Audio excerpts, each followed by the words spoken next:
Hello, everyone.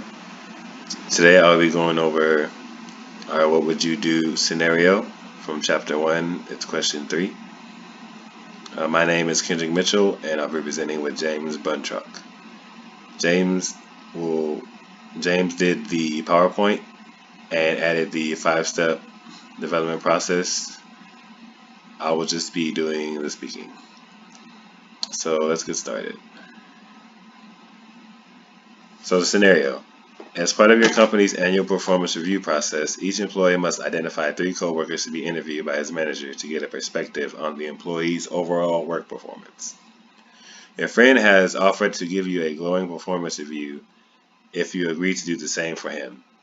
Truth be told, your friend is not a very dependable worker and his work is often below minimum standards. However, he is a good friend and you would hate to upset him. What would you do? So we're going to analyze this with the 5-step ethical decision-making process.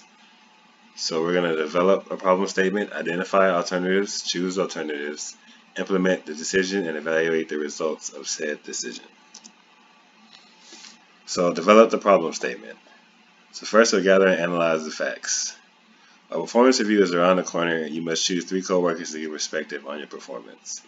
Your coworker and friend has asked to enter a quid pro quo, or this or that, of exchanging glowing reviews. You do not believe your coworker deserves a glowing review, so you feel you would be lying, but you do not wish to upset him. There will be 2 other references for your friend, and those references may be good or bad. So do not assume they will agree with your honest review or be glowing. You do not want to fall victim to friendship bias, a common issue at peer review. So who is affected by the decision?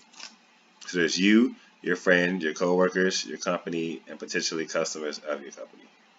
Especially if your coworker actually works directly with customers, there's a chance that you could get a bad review from said customer because of your friend, and that can negatively impact the company as a whole. So, with that being said, it led us to our problem statement. You are asked to give a glowing review in exchange for getting the same from a coworker.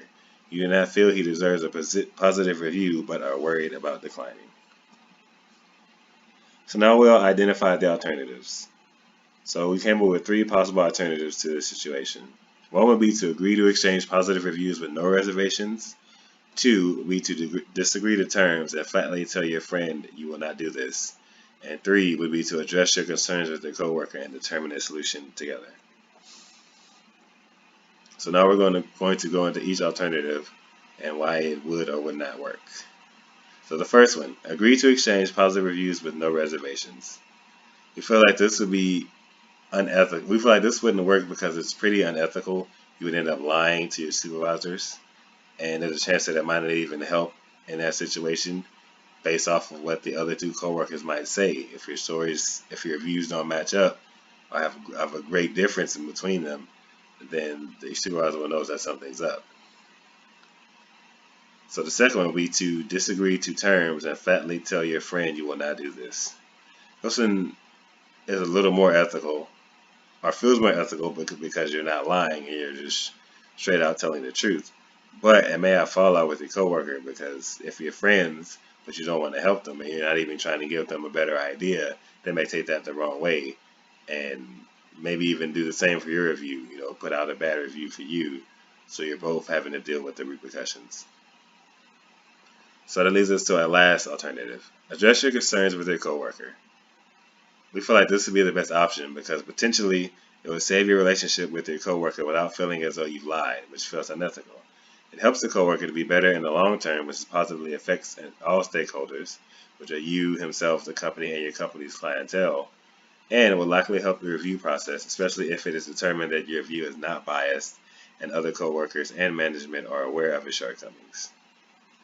So the choice was clear. Address your concerns with your coworker. And now that we picked our alternative, it's time to implement our decision. So before we really implement this decision and address our coworker, we want to ask ourselves a few questions to make sure that when we do address it, it goes the way we want it to. So our first question would be, why are we doing this? We are trying to have him come out of the review process positively and without lying. So 100% ethical with no lying or shortcuts or anything like that. What is wrong with the current way we do things?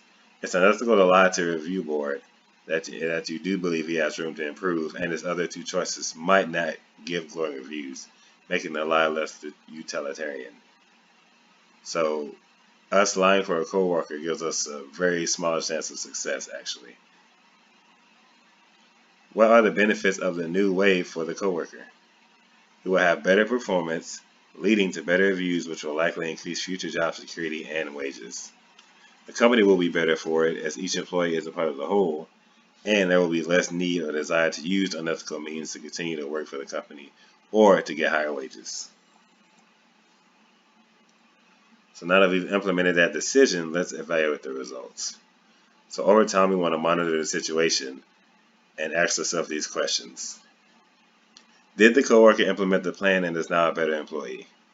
So based off of the choice that we chose, our coworker and friend should be a much better employee because now he knows to do things the ethical way, which is the right way, and to actually put in effort to get work done. Was the review process successful? Did the coworker continue working for the company and or receive higher wages? So from the choice we chose, that means we spoke the truth during our peer review. So we let our supervisors know that he was not performing well, but we also would have let them know that we came up with an action plan, us and our coworker, that he will take it to action to get to where he needs to be. So hopefully the supervisor hearing that will know, okay, he's not doing so well, but now he's going to be trying. So I'm going to give it another chance, and I'll be looking for that increase in performance. So that gives an opportunity to get to the point to receive higher wages. Is the company doing better in our department now that your coworker has implemented a plan of action? And that would be a yes. If the plan of action has been implemented, that means he's working on bettering himself. So his coworkers are not picking up the slack and having to work harder in his department. So the department is doing better and the company is doing better overall. And is your friendship and work relationship healthier and closer now that you have chosen a more ethical path without lying? And yes, again, the friendship and relationship should be much better because we didn't just tell our friend that we were going to tell the truth and throw them under the bus. We gave them an action plan, ways to help them, and we pretty much stuck it through with them. So there's a good chance that the friendship and relationship is much deeper than it was before. And that's what we would do in our scenario for our what would you do presentation. And here are the references that we used.